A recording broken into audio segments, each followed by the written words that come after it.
आने वाले 2024 के चुनाव में नॉर्थ ईस्टर्न स्टेट्स या उत्तर पूर्वी राज्यों की एक अहम भूमिका रहने वाली है। अक्सर ये माना जाता है कि दिल्ली की गद्दी का रास्ता यूपी से होकर जाता है, लेकिन उत्तर पूर्वी राजनीति पर अपनी गहरी समझ और पकड़ रखने वाले और सिक्किम से निकलने वाले सबसे पुराने अखबार हामरो प्रजाशक्ति के संपादक अंजन उपाध्याय का मानना है कि इस बार दिल्ली की गद्दी का रास्ता उत्तर पूर्व के 8 राज्यों से होकर जाएगा। इसी श्रृंखला में सुनिए अंजन उपाध्याय का सटीक विश्लेषण उत्तर पूर्व से।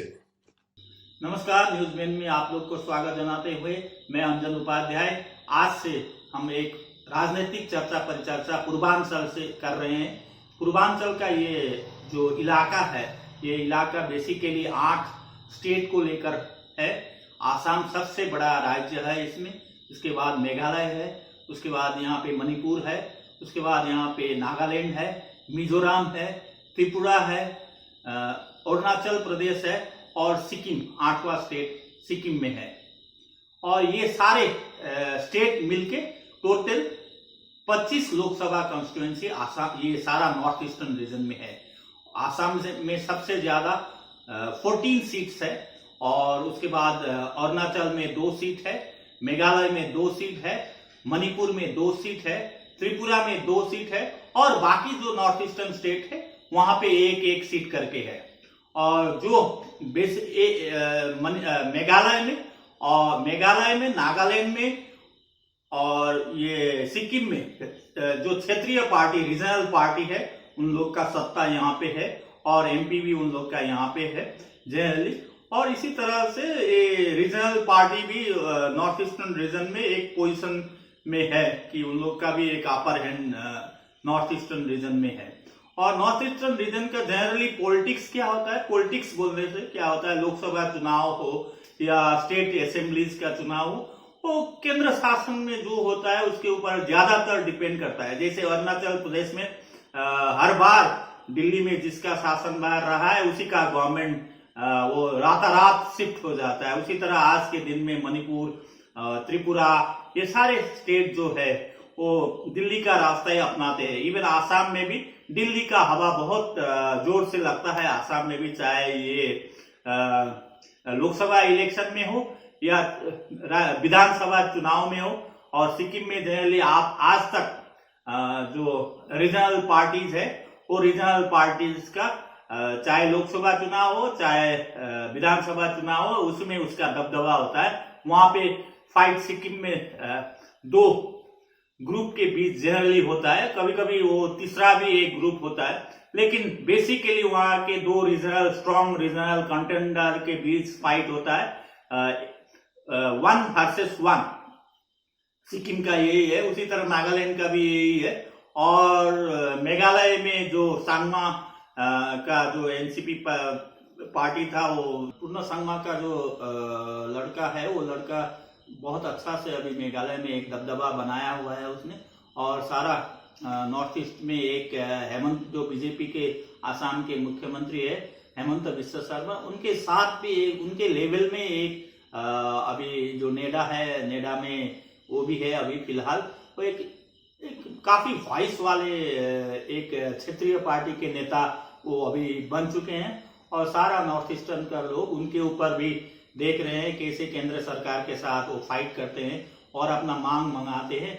ये सब अभी उन सांगमा के ऊपर बहुत चीज निर्भर करता है। नॉर्थ ईस्ट का बाकी चीफ मिनिस्टर भी सांगमा के साथ एक अच्छा रिलेशन में रहते हैं जनरली। और दूसरी तरफ आसाम का राजनीतिक जो स्थिति है, आसाम का डेमोग्राफी ऐसा है कि कोई भी पार्टी जो 14 सीट नहीं ले सकती है यहाँ पे, चाहे कांग्रेस हो, चाहे बीजेपी हो या चाहे कोई रीजनल पार्टी, ये आपस में इन लोग टकरार तो जरूर है। लेकिन यहाँ का डेमोग्राफी ऐसा है कि बीजेपी ही 14 सीट नहीं ले सकती और कांग्रेस भी 14 सीट नहीं ले सकता है, क्योंकि यहाँ पे जो डेमोग्राफी है वो डेमोग्राफी एक ही पार्टी को नहीं देता है। लेकिन अभी जो आसाम में पुनर्सीमांकन जो है, जो असेंबली कॉन्स्टिट्यूएंसी जो या लोकसभा कॉन्स्टिट्यूएंसी का अगर यदि पुनर्सीमांकन में किस तरह से सीमांकन अभी बीजेपी लीड स्टेट गवर्नमेंट करेगा वो देखने लायक होगा, क्योंकि उसके बाद ही हो सकता है पॉपुलेशन जो माइनॉरिटी पॉपुलेशन है वो माइनॉरिटी पॉपुलेशन को किस तरह से डिवाइड करके उन लोग का पॉपुलेशन जहां ज्यादा है उन लोग को वो सीट में उन लोग काट पार भी कर सकते हैं। तो इसीलिए पुनर्सीमांकन के बाद कौन पार्टी कितना सीट मिलेगा आसाम में वो देखने के लिए देखना बहुत जरूरी है। वो अभी पुनर्सीमांकन अगर यहाँ कोर्ट गवर्नमेंट को अलाउ कर देता है तो पुनर्सीमांकन इस बार लोकसभा चुनाव के पहले आसाम में हो जाएगा और नॉर्थ ईस्टर्न स्टेट में भी हो जाएगा। तो उसके बाद ही पता चलेगा यहाँ पे किस पार्टी को कितना सीट मिलेगा।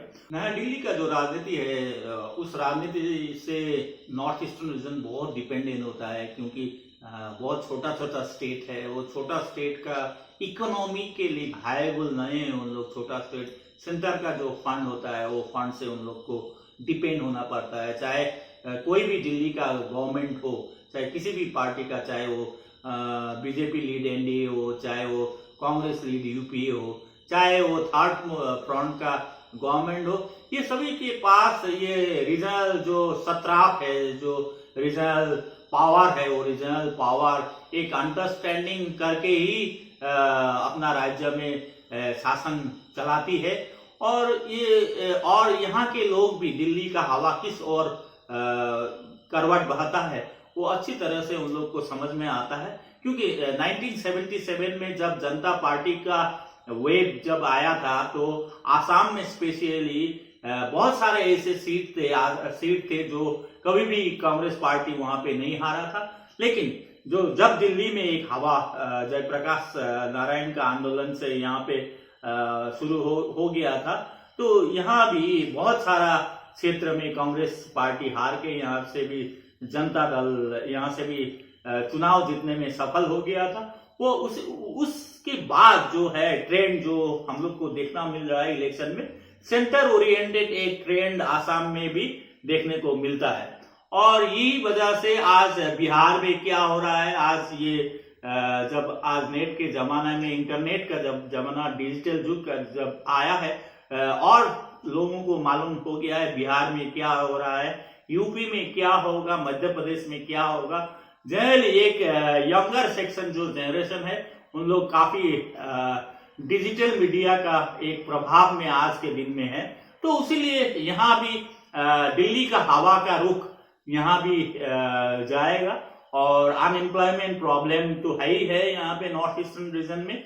लोग बहुत ही केरला, चेन्नई और बेंगलोर, यहाँ से सारे यूथ जो फोर्स है वो फोर्स काम के लिए चला जाता है। अनएम्प्लॉयमेंट प्रॉब्लम यहाँ पे एकदम है ही है। और आर्मी में भी जो रिक्रूटमेंट नहीं है, यहाँ से बहुत सारा लोग आर्मी में भी जाते थे। लेकिन आज जो और प्राइस का दूसरा एक मार लोगों के पास है, इसलिए इस बार का चुनाव बड़ा इंटरेस्टिंग होगा। और दिल्ली में जिस तरफ हवा बहेगा उसी तरफ नॉर्थ ईस्टर्न रीजन का भी हवा बहेगा। इसीलिए नॉर्थ ईस्टर्न रीजन का भी 25 सीट जो है, 25 सीट जो है वो दिल्ली का सत्ता के लिए अगर 270 सीट तक के लिए बहुत ही इंपॉर्टेंट है। और विशेष रूप पे ये आज के दिन में मोदी के लिए नॉर्थ ईस्टर्न स्टेट्स का 25 सीट सबसे बड़ा इंपॉर्टेंट है। धन्यवाद।